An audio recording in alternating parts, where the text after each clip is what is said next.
तर आंदोलनामध्ये महिलांना त्रास दिला जातोय हे मी कोर्टाला सांगितलं असं सदावर्तेंनी म्हटलेलं आहे। संविधानापेक्षा कोणीही मोठं नाहीये सदावर्तेंनी हे वक्तव्य केलं।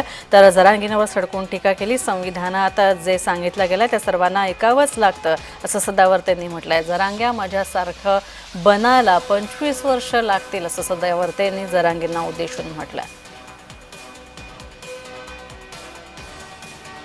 जे आहे स्पष्टपणे मुंबईकरांच्या बॉम्बे या आर्थिक राजधानीवर होत आहे ते सुद्धा आम्ही मान्य न्यायालयाला सांगितलं। ते सांगत असताना आम्ही दाखवलं की हे आंदोलन आहे की हुल्लडबाजी आहे, हे आंदोलन आहे की हुल्लडबाजी आहे हे सुद्धा आम्ही दाखवलं।